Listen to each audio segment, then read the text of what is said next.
बिस्मिल्लाहिर्रहमानिर्रहीम। अस्सलाम वालेकुम। रेड आई न्यूज़ के साथ मैं हुसैना हुसैन। चलते हैं खबरों की जानिब। पाकिस्तान अपने हिस्से के पानी पर कोई समझौता नहीं करेगा। वज़ीर-ए-आज़म का बैनुल-अक़वामी प्लेटफार्म से भारत को पैगाम। वज़ीर-ए-आज़म शहबाज शरीफ का दोशंबे में बैनुल-अक़वामी ग्लेशियर तहफ़्फ़ुज़ कॉन्फ्रेंस से खिताब में कहना था कि पाकिस्तान में 13,000 ग्लेशियर्स हैं जिनका तहफ़्फ़ुज़ हमारे लिए बहुत अहम है। पाकिस्तान के पानी का निस्फ़ हिस्सा ग्लेशियर से हासिल होता है। इनका कहना था कि माहौलियाती तब्दीली के बायस पाकिस्तान के ग्लेशियर्स तेजी से पिघल रहे हैं। जहरीली गैसों के अखराज में इंतहाई कम हिस्सा होने के बावजूद पाकिस्तान दुनिया के इन 10 ममालिक में शामिल है जो माहौलियाती तब्दीली से सबसे ज्यादा मुतासिर है। उन्होंने मजीद कहा है कि 2022 में माहौलियाती तब्दीली की वजह से सैलाब और तूफानी बारिशों का सामना करना पड़ा। माहौलियाती तब्दीली के बायस इकोसिस्टम भी मुतासिर हो रहा है। वज़ीर-ए-आज़म पाकिस्तान का कहना था कि तरक्की याफ्ता ममालिक माहौलियाती तब्दीली के चैलेंज से निपटने के लिए अपनी जिम्मेदारियां पूरी करें और तरक्की पजीर ममालिक में अर्ली वार्निंग सिस्टम में सरमायाकारी बढ़ाएं। भारतीय आबी जाहिरियत पर गुफ्तगू करते हुए वज़ीर-ए-आज़म शहबाज शरीफ का कहना था कि भारत का सिंतास मुआहदे को यकतरफा तौर पर मुअत्तल करने का फैसला काबिल मज़म्मत है। पाकिस्तान अपने हिस्से के पानी पर कोई समझौता नहीं करेगा। सदर जरदारी ने बच्चों की शादी की ममानत के बिल पर दस्तखत कर दिए। कानून के मुताबिक निकाह ख्वाह कोई ऐसा निकाह नहीं पढ़ाएगा जहां एक या दोनों फरीक 18 साल से कम उम्र हो। खिलाफ वर्जी करने पर निकाह ख्वाह को 1 साल कैद और 1 लाख रुपया जुर्माना हो सकता है। 18 साल से बड़ी उम्र का मर्द अगर कम उम्र लड़की से शादी करता है तो इसे 3 साल तक कैद बामुशक्कत होगी। बच्चों की शादी की ममानत का बिल कौमी असम्बली में शर्मिला फारूकी ने पेश किया था जबकि सेनेट में ये बिल शीरी रहमान ने पेश किया था।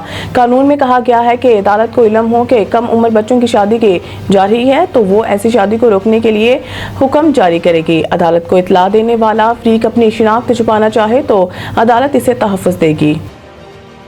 पाक भारत हालिया जंग के बाद फील्ड मार्शल आसिम मुनीर ज्यादा मजबूत मकबूल हुए। मारूफ think tank International Institute for Strategic Studies के ज़रिए तमाम मुज़ाकरे के दौरान शुरा ने अपने ख्यालात का इजहार करते हुए कहा कि पाक भारत हालिया जंग के बाद जनरल आसिम मुनीर ज्यादा मजबूत और मकबूल हुए हैं। मुज़ाकरे का मौजू पाक भारत तस्करी तनाज़ा और इलाका इस्तेहकाम और सलामती के इम्कानात था। मुज़ाकरे में शरीक शुरा का कहना था कि किसी गैर जानबदार या किसी तीसरे मुल्क की बातचीत से इस्तेहकाम में मदद मिल सकती है। ख्याल रहे कि रवा माह ही वफाकी काबीना ने जनरल सैयद आसिम मुनीर को फील्ड मार्शल के ओहदे पर तरक्की देने की मंजूरी दी थी। पाकिस्तान में जनरल आसिम मुनीर दूसरी शख्सियत में हैं जिन्हें फील्ड मार्शल बनाया गया है। इससे कबल सदर general Ayub Khan field marshal बने थे।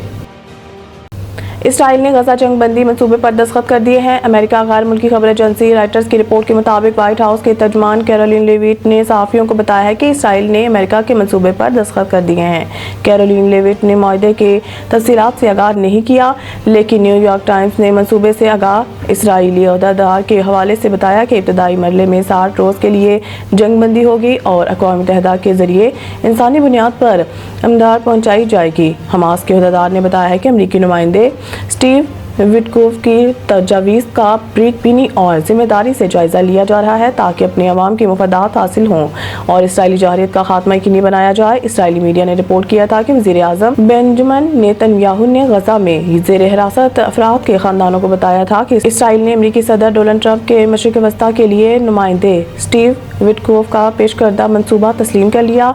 नेतन्याहू के दफ्तर ने इस रिपोर्ट की तस्दीक नहीं की लेकिन व्हाइट हाउस के तर्जुमान ने कहा है कि इसराइल ने अमरीकी मंसूबे पर दस्तखत कर लिया है। मज़ीद न्यूज़ अपडेट के लिए देखते रहिए रेड आई न्यूज़।